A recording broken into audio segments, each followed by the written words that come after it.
अभी आप ही बता रहे थे और मुझे भी वो दिखा रहे थे सीडी रेशियो 118%। इसका सीधा सीधा मतलब आप तो सब जानते हैं कि 100 रुपया अगर जमा मध्य प्रदेश से होते हैं तो 118 रुपया आप मध्य प्रदेश में ही लोन दे देते हो ताकि लोग अपना काम धंधा ठीक ढंग से चला सके।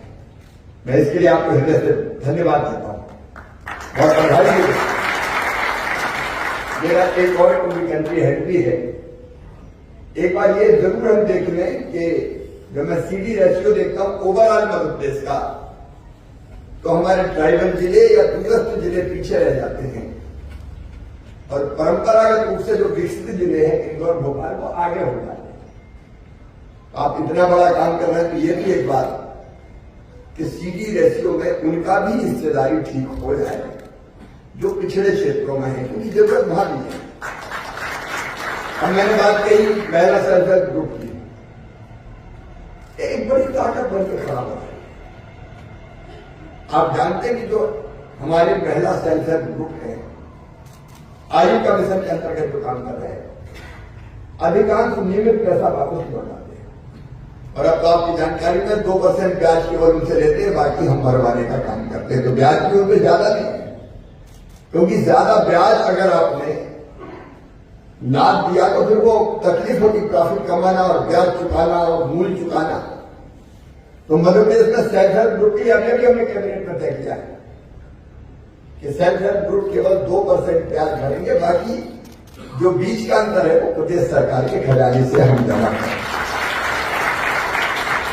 कई बहनें हमारी लखपति क्लब में शामिल हो गई, मतलब उनकी आमदनी 1 लाख रुपया सालाना से ज्यादा हो गई।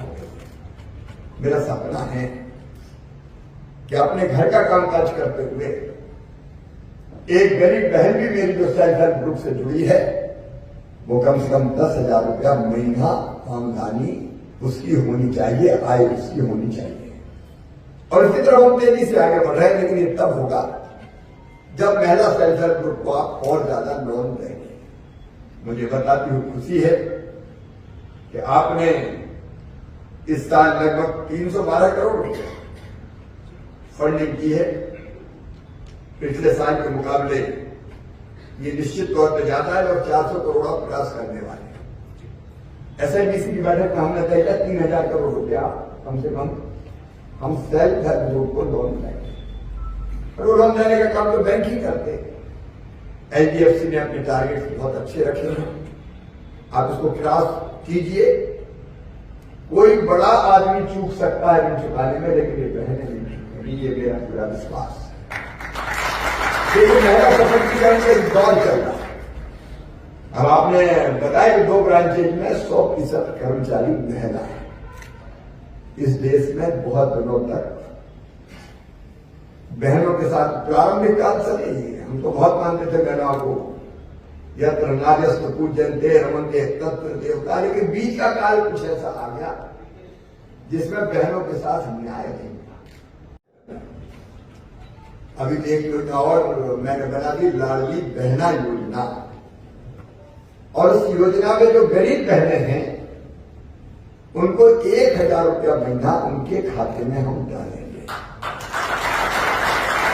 अभी 1,000 रुपया बांटना नहीं। ये क्यों किया मैंने? इसलिए कि बहन के खाते में पैसा होंगे तो बच्चों को वो फल खिलाएगी, दूध पिलाएगी, दूध भी खरीद के लाएगी, सब्जी लाएगी। देखो बहन अगर है, मां अगर है, तो पैसा गलत काम में नहीं जा सकता। एक बार बाप गलती कर सकता है, लेकिन मां गलती नहीं करती। उसके खाते में पैसा होगा तो वो बच्चों की सेहत कैसे ठीक रहे, उनकी बुनियादी जरूरत कैसी पूरी हो, छोटी मोटी जरूरत पड़ गई तो तत्काल कैसे अपने खाते से पैसा निकाले और परिवार के कल्याण में लगा दे। मैं मानता हूं कि आईएमआर और एमएमआर कम करने में भी ये 1,000 रुपया बहुत महत्वपूर्ण सिद्ध होंगे, क्योंकि पैसा वो बच्चों को लगाएंगे।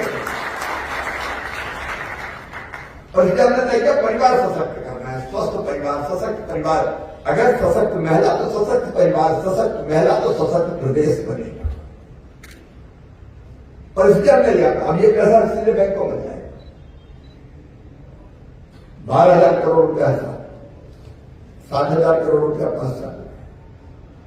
इसका दूसरा इकोनॉमिक्स आप देखिए, इसे जो छोटे छोटे दुकानदार है विशेषकर ग्रामीण क्षेत्र में, कस्बों में,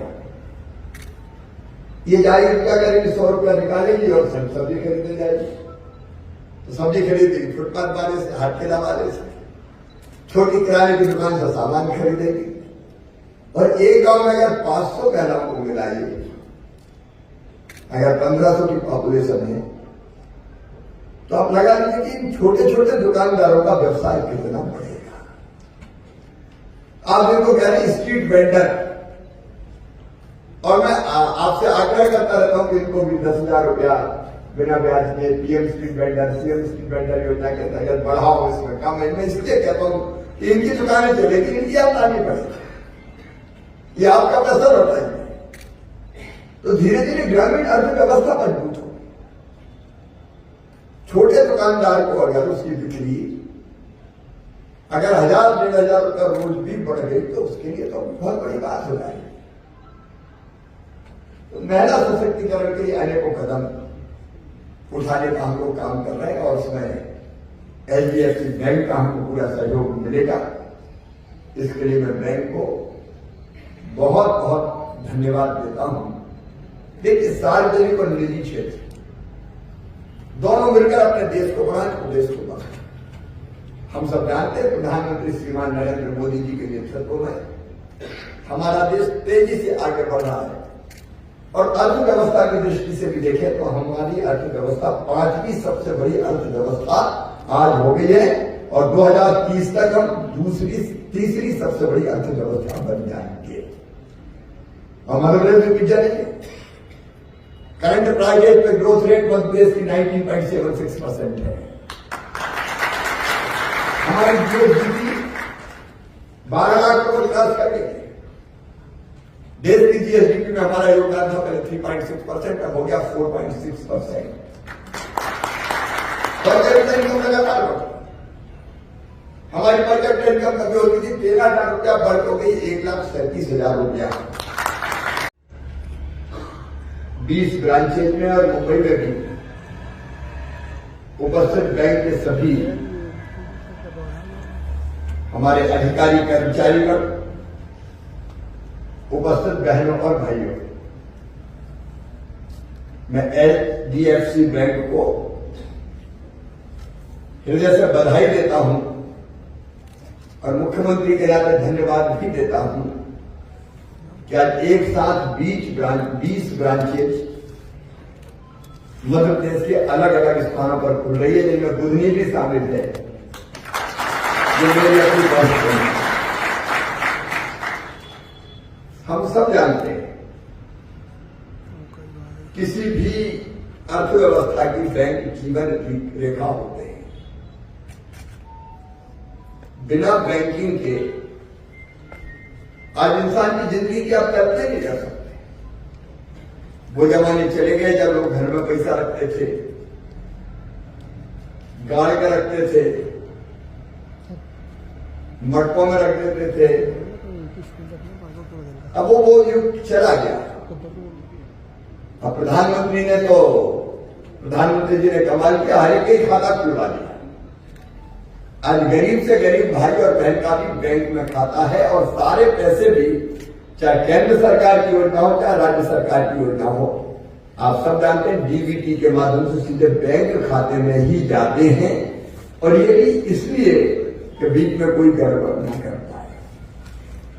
बैंक के बिना दुनिया की कोई अर्थव्यवस्था नहीं चल सकती। और मुझे कहते खुशी है कि भारतीय बैंकिंग में जहां 70% हिस्सेदारी सार्वजनिक क्षेत्र के बैंकों की है, वहां बहुत कम समय में निजी बैंकों ने भी लगभग 30% हिस्सेदारी अपने कब्जे में की है। और मुझे ये बताते हुए खुशी है, जैसा कि बताया गया, मैं दोहराऊंगा नहीं, 17,33 करोड़ की जमा राशि डिपॉजिट है आपका, 15,06 करोड़ के अग्रिम ऋण है, और 22,95,000 करोड़ की बैलेंस शीट के साथ HDFC बैंक भारत का दूसरा सबसे बड़ा बैंक है। लेकिन फाइनेंशियल पैरामीटर्स अगर देखें तो मध्य प्रदेश के लगातार बेटर हो रहे हैं, लगातार सुधर रहे हैं। खेती में तो हमने कमाल किया है, आप जानते हैं। लगातार एक दशक से ज्यादा समय तक 18% से ज्यादा की ग्रोथ रेट हासिल करना और किसी का कर्मण अवार्ड हासिल करना। आप जानते हैं किसानों के खाते में पीएम साहब भी पैसा डालते हैं, मैं भी डालता हूं, लेकिन सारा उपज खरीदते हैं तो वो पैसा भी बैंकों में आता, सारा का सारा भी धान की खरीदी हो रही है, पैसा जा रहा है। तो कुल मिला कि हमारी अर्थव्यवस्था का चक्र बहुत तेजी से आगे बढ़ रहा और इसलिए मध्य प्रदेश बिल्कुल सही राज्य है इस समय बैंकिंग की व्यवस्था को मजबूत करने के लिए। तो 20 ब्रांच आपने खोली, आगे और खोलते जाएंगे, 20 और खोली। एमएसएमई को भी तेजी से बढ़ावा दे रहे हैं और आपने एमएसएमई सेक्टर में भी अपने लोन को बढ़ाया है।